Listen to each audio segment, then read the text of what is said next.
تبریک و باد حفلی، تبریک و باد حفلی، خجسته ایتان اکنون پیوسته ای، با همسریتان اکنون پیوسته ای، با همسریتان. تبریک و باد حفلی، تبریک و باد حفلی، خجسته ایتان اکنون پیوسته ای، با همسریتان اکنون پیوسته ای، با همسریتان.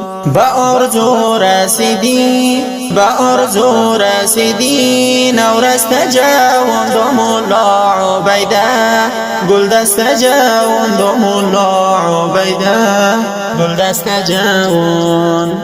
تبریک و باد حفلی، تبریک و باد حفلی، خجسته ایتان اکنون پیوسته ای، با همسریتان اکنون پیوسته ای، با همسریتان. دام الله عبدالرحمن، دام الله عبدالرحمن، تبریک جانان محفلی عروسی، برجسته ایتان محفلی عروسی، برجسته ایتان. تبریک و باد حفلی، تبریک و باد حفلی، خجسته ایتان اکنون پیوسته ای، با همسریتان اکنون پیوسته ای، با همسریتان. منور منزلی، منور منزلی، دامادی مایان تبارک این یومی، آرسته ایتان تبارک این یومی،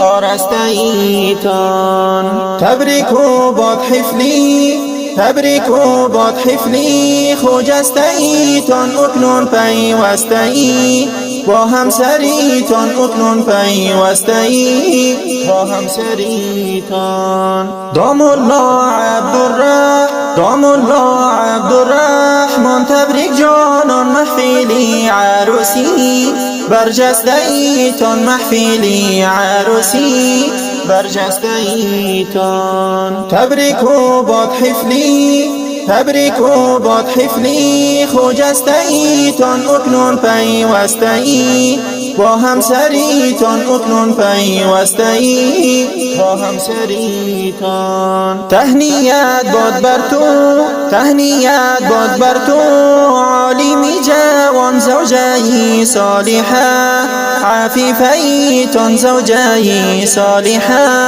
عفیفه ایتان. تبریک و باد حفلی، تبریک و باد حفلی، خجسته ایتان اکنون پیوسته ای، با همسریتان اکنون پیوسته ای، با همسریتان. عبیده جان شهیر، عبیده جان شهیر، در بین یاران مسما عبدالرحمن، شاهی جوان مسما عبدالرحمن، شاهی جوان.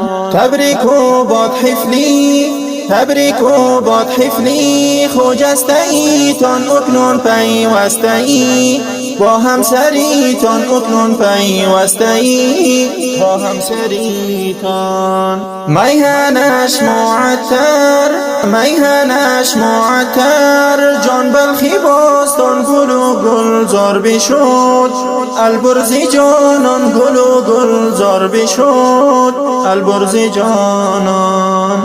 نواخان عمری، نواخان عمری، در محفلی تان وصفی تو یاد نویشت، ندیمی جانان وصفی تو یاد نویشت، ندیمی جانان. تبریک و باد حفلی، تبریک و باد حفلی، خجسته ایتان اکنون پیوسته ای، با همسریتان اکنون پیوسته ای، با همسریتان. دام الله عبدالرحمن، دام الله عبدالرحمن، تبریک جانان محفلی عروسی، برجسته ایتان محفلی عروسی، برجسته ایتان. تبریک و باد حفلی، تبریک و باد حفلی، خجسته ایتان اکنون پیوسته ای، با همسریتان اکنون پیوسته ای، با همسریتان. تبریک و باد حفلی، تبریک و باد حفلی خجسته ایتان اکنون پیوسته ای با همسریتان اکنون پیوسته ای با همسریتان. شنوندگان عزیز، این ترانه زیبا به جشن پیوندی جناب داملا صاحب عبدالرحمن که از ولایت بلخ ولسوالی البرز قریه قزلسای می باشد خوانده و سروده شد به شاعری محترم جناب الحافظ احسان الله ندیم الجهادی و با آواز حافظ محمد نعیم عمری. البته تحفه از طرف حافظ محمد نعیم